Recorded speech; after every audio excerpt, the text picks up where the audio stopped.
President John Roberts? Not exactly, but he and the Supreme Court's Conservative supermajority could determine the result of the presidential election.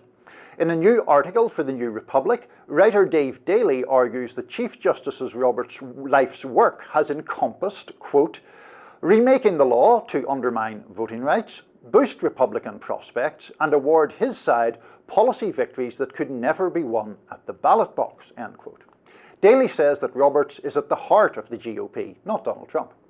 Here to discuss this further is writer and senior fellow at FairVote, Dave Daly. He's also the author of Anti-Democratic: Inside the Far Right's 50-Year Plot to Control American Elections. Dave, thank you for joining us. Let's jump right in. I just want to start from a conservative perspective. Your assertion that John Roberts is the heart of the GOP would be one that would probably not be well taken by a large part of the Republican base who are quite angry with John Roberts for seemingly being too moderate on the court. Certainly, there have been a couple of cases where Roberts has been the swing vote, especially if you're thinking about Obamacare back almost a decade ago. But I think if you were to look at the bulk of the Roberts Court's work, and if you were to look at where the court was in 2005 when Roberts comes on versus where the court and the Constitution are now, some 2 decades later, if you were to look at the court on reproductive rights, on gun control, on the regulatory state, on voting rights, the court has moved significantly rightward on all of those topics. And in ways that conservatives could scarcely have dreamed in many ways in 2003, 2004, when the court was still not going anywhere near, say, Second Amendment cases in the way that it has over the last 20 decades, when the court would never have taken on something as sacrosanct as the Voting Rights Act, let alone the regulatory state. So I would say in many ways that the victories that Roberts has delivered are monumental, and that in many ways he is the most effective Republican politician of his generation as far as what he has been able to provide and win for his side.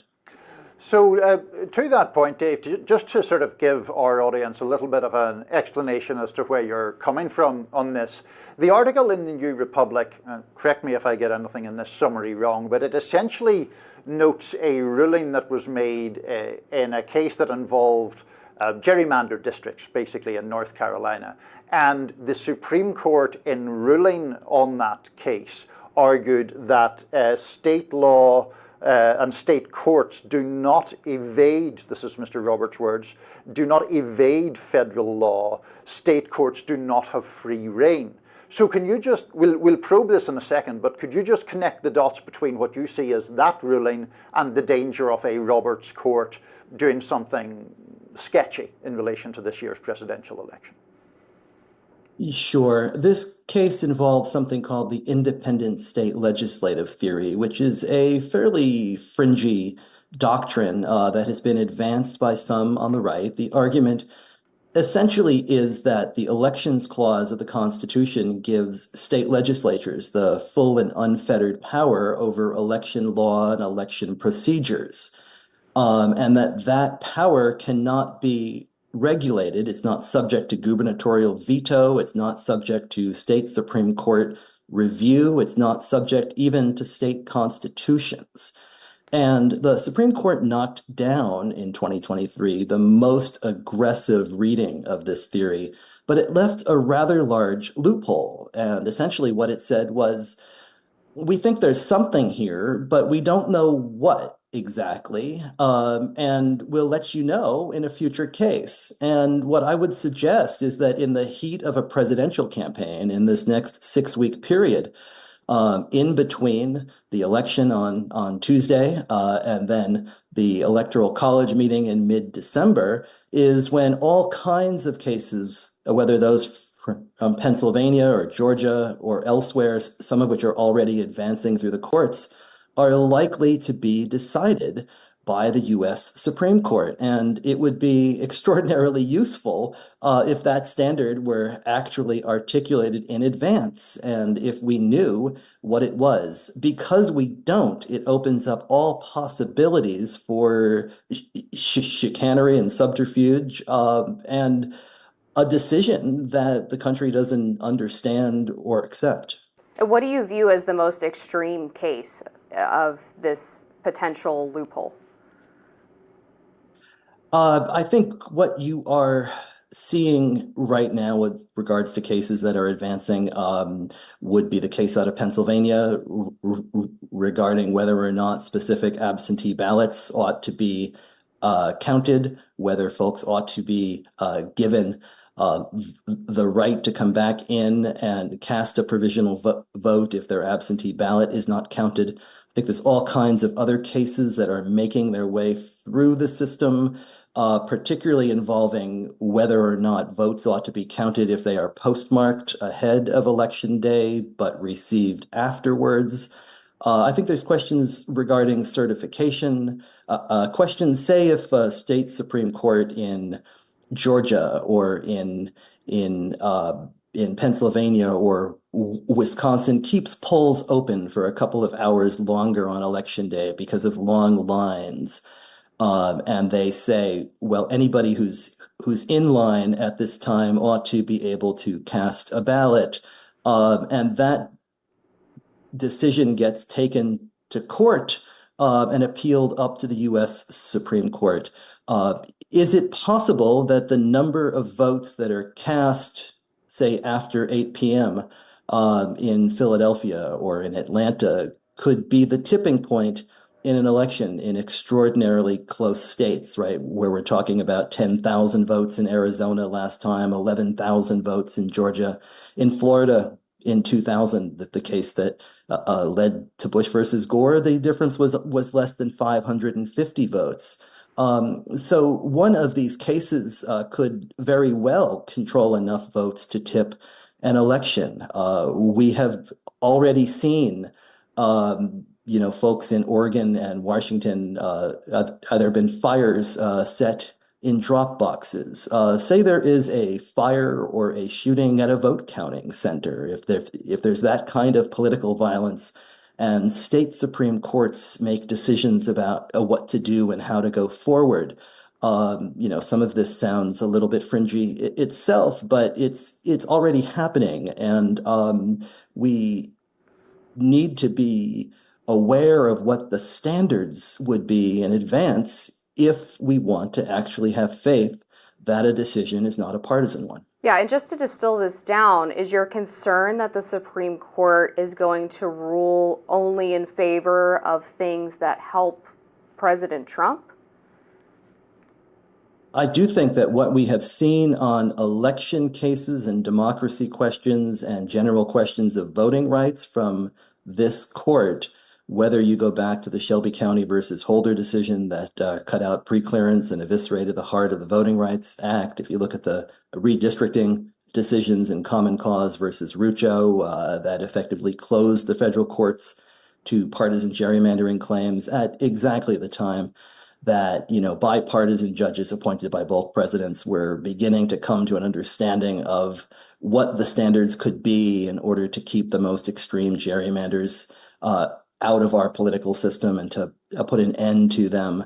That this court has really been the heart of Republican political power over recent years, and that it is a conservative supermajority right now that has 5 members appointed by presidents that lost the popular vote, that has 3 members of this court who worked as lawyers, who helped argue and develop the Bush versus Gore case. And if we want to have faith in that kind of decision, right? When Bush versus Gore came down in 2000, the country accepted that decision. The vice president at the time effectively conceded within the hour, and there were not protests in the street because the court had credibility amongst the American public. This court, I think, has been seen as very partisan. And if I may jump in for a second here. Corrupt. And And I would say that its standing among the public is at its lowest in history. So what would happen if this court issues Bush versus Gore in 2024? I hope we don't have to get there and find out. Just looking at the last Supreme Court term, we did see that most of the opinions were unanimous and that a lot of them cut across typical ideological lines. So I wonder, is the lack of trust that you're talking about in the Supreme Court really due to their decision-making processes, or is it more about articles like the one that you've written, frankly, that suggests that there's some sort of shadowy plan or plot in place for the conservative majority, which we don't elect a president by popular vote, we elect by electoral college, right? Conservative majority is planning to somehow swing the election in favor of Trump. I think if you were to look at the decisions that were unanimous, the court does a lot of things, some of which are highly technical decisions. Much of what the court does certainly is unanimous. But on the questions that have most shaped American policy and politics, this court has been deeply divided and really has been ruling along partisan lines for some time now. I mean, in many ways, these judges and justices ought to be wearing red and blue robes instead of black ones. And I think the American public sees this, understands this. Certainly, when you look at the amount of money and effort that goes into these confirmation hearings, they've essentially become political campaigns. The question, I think, is whether we want to have a 9-person body, whether that kind of power in a representative democracy ought to be in the hands of anybody who is unelected, who is appointed for life, who is subject to no ethics code, who is able to make their decisions in private, to have them be completely unreviewable. I mean, Abraham Lincoln, back in his first inaugural, said that if we are to outsource all of the questions of public policy to the Supreme Court, the people will have ceased to be their own rulers. And I think we are dangerously close to that moment right now. Dave, our producers are trying to wrap us here, but I think Amber and I are enjoying the conversation too much. So let me just get one more in before we do finish, because I think this is really fascinating topic. So I think there are two separate arguments that I don't think we want to get confused, right? One is whether people like the current makeup of the Supreme Court or not, and the other one is whether the Supreme Court should have, as an institution, the jurisdiction to decide these kinds of questions that we started off with. Now, in your piece for the New Republic, you do mention, and this is the quote, someone, of course, needs to decide when elections go haywire. So who would you actually have decide that question? It's a great question.